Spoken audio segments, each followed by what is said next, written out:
a big focus we've got this year on the show is celebrating the real good guys of the NRL. And we've got one of those joining us in studio right now. He's the co-captain of the Sharks for the 2018 season. Wade Graham, welcome to the Rush Hour with MG. Thanks for having me, guys. Yeah, you're a fellow Westie, Blacktown boy. Done good. Played first grade at 17 for the Mighty Panthers. Played 42 games for the Panthers and then found your home at Sharks and you've never looked back. Yeah, it's been a exciting journey so far, I suppose. I don't really think about it too much until you put it like that. I must have got the vote for the good guys from MG.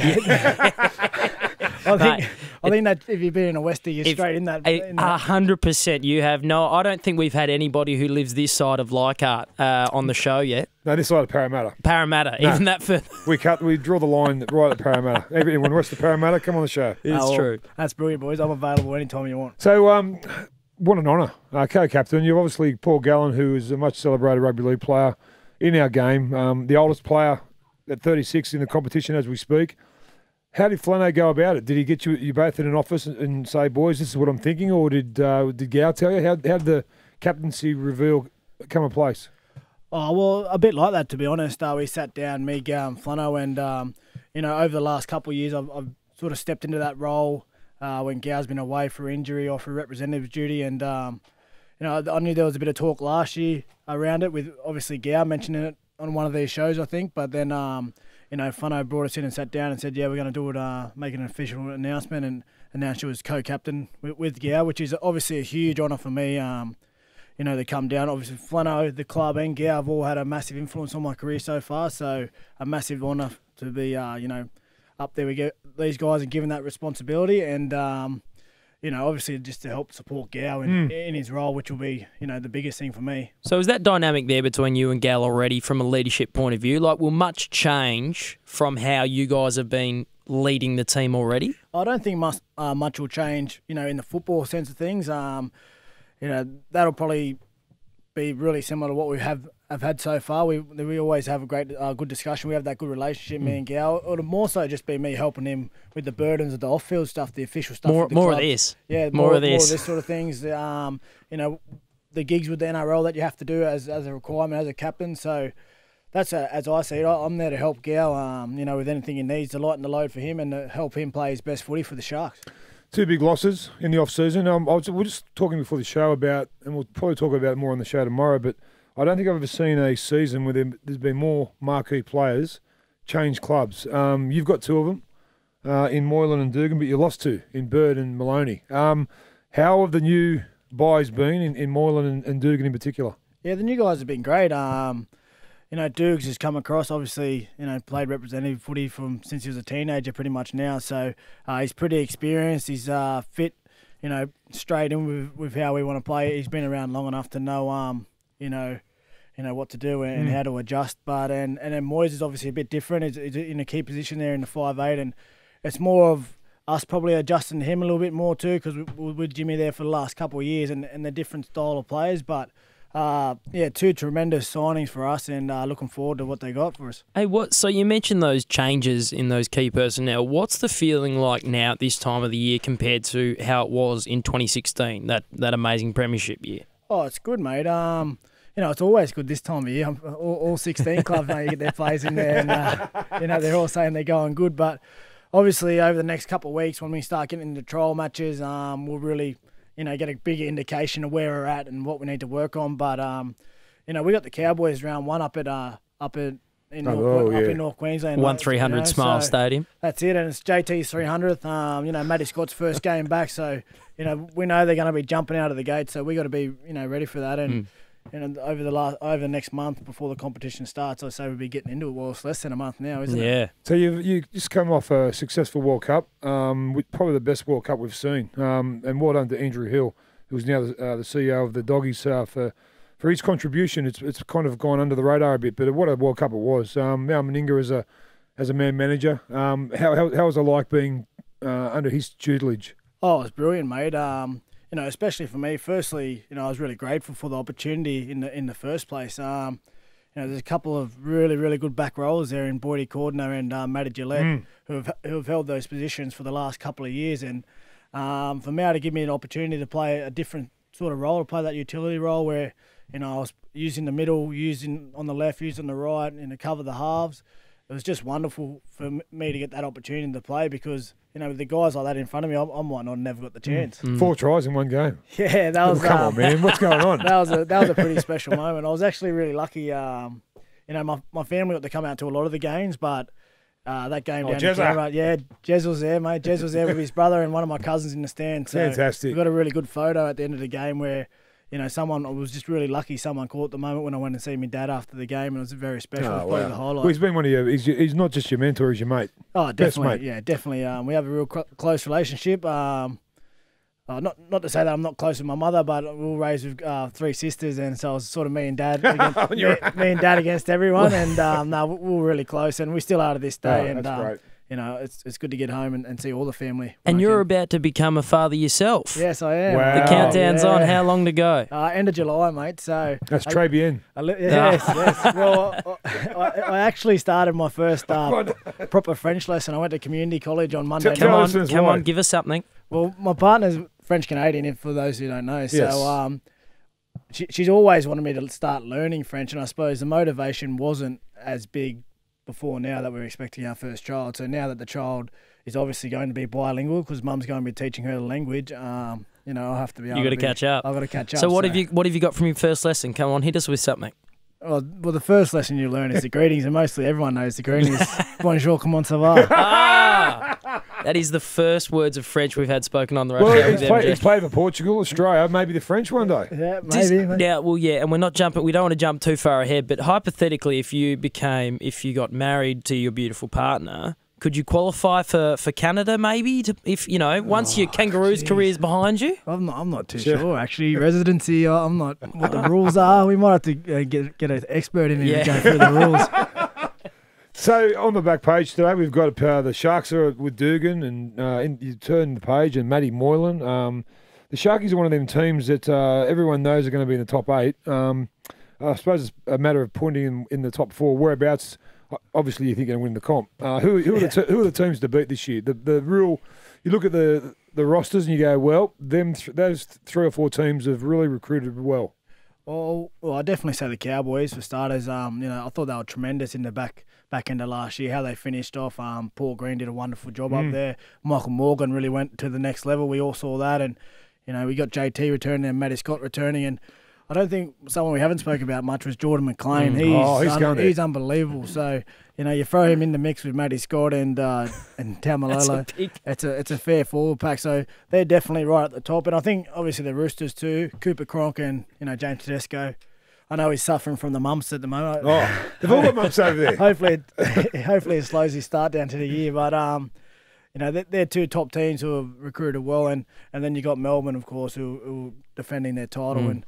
Craig Bellamy will have them going again. So, but in saying that, there's going to be a boulder, isn't there? Every season, and this is obviously a question without notice because I don't want to put you on the spot. But there's always someone comes from the bottom. Can it be a Titans? Can it be a Knights? Can it be someone like that who just comes from nowhere and explodes this competition? Well, I think the Knights will take big steps forward.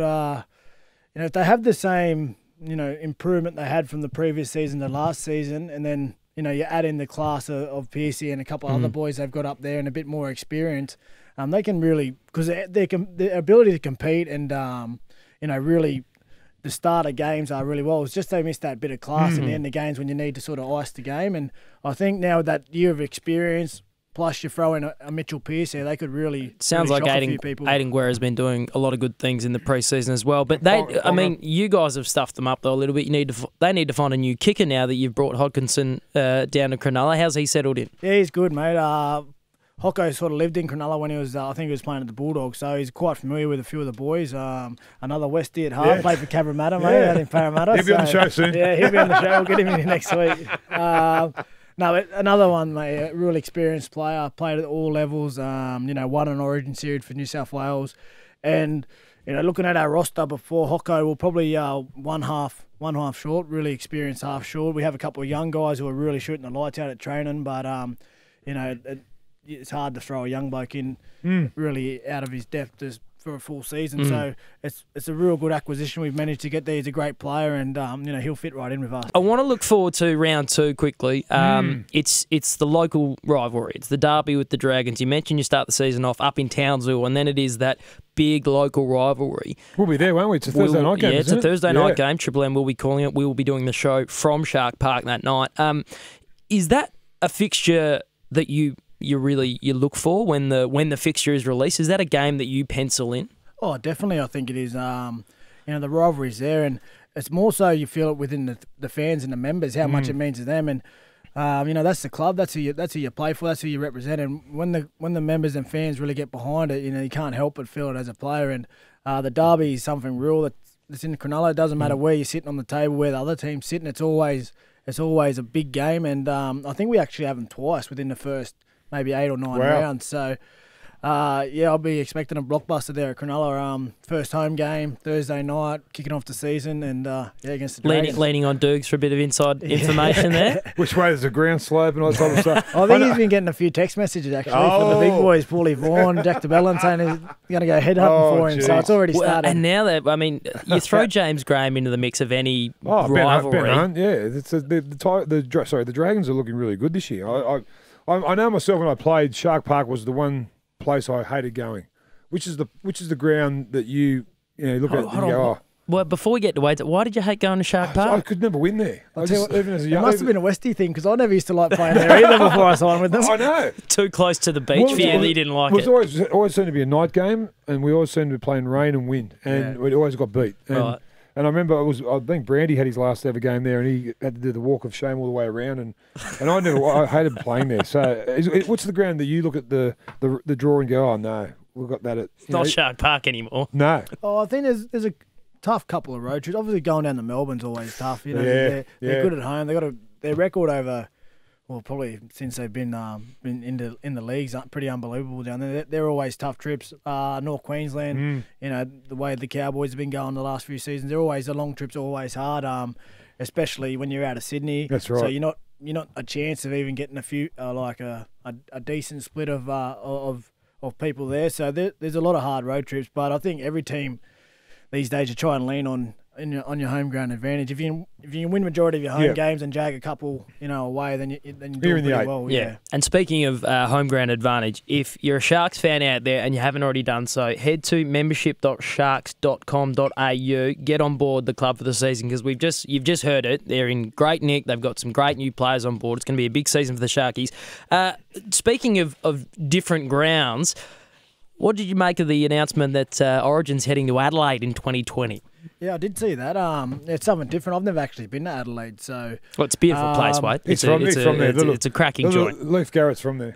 Yeah, I suppose, I'm a fan of it. After being a part of the World Cup and, the focus on growing the game, I think it's in all of our best interests if we make our best efforts to grow the game, and that's the way forward.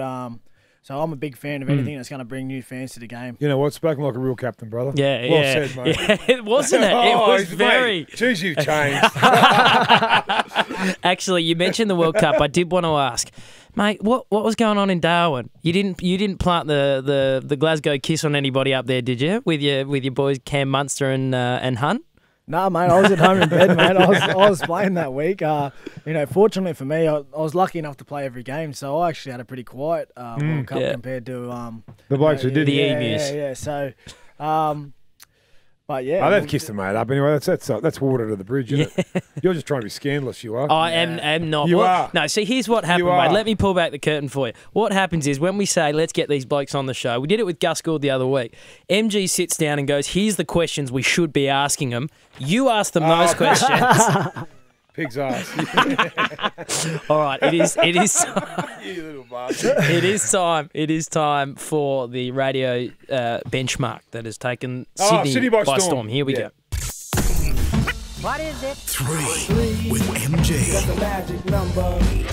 All our guests get asked 3 questions, 3 kind of personal questions, not that personal.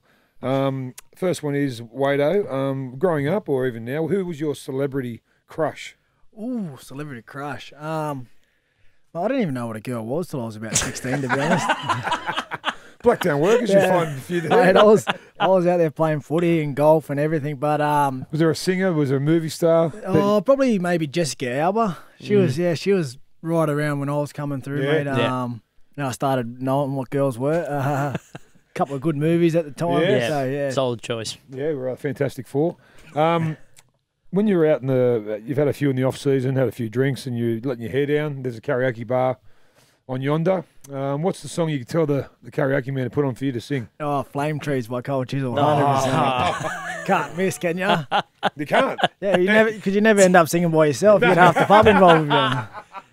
That's good. We haven't had that strategy. That's a real join-in sing-along one. That's a Flame great trees. Yeah. And finally, mate, you've been a breath of fresh air. We thank you for coming into the studio today, and we wish you all the luck in 2018. But as we sign off, we ask you a personal question, and maybe Shane Flanagan is listening. When you know you've got a big session on, a beep test or Malcolm's or sand dunes, what's that niggling injury you pull to get out of training? Mate, I've always got the sore feet, mate. The Sore feet? calves, yeah, the sore Feet? calves. That's the first. I've got the sore calves. I do have a history of feet problems. Oh, gee, you're good. Couple of feet surgeries or foot surgeries. Foot surgeries. One on the same foot. So if I just, maybe the wrong type of boots I had on the day before. So my foot, Wrong boot. There you my go, foot didn't Flano. pull up. Yeah. So, Mate, good luck, brother. thanks, boys. Thanks for having me. Don't be a stranger. Anytime, boys. Anytime.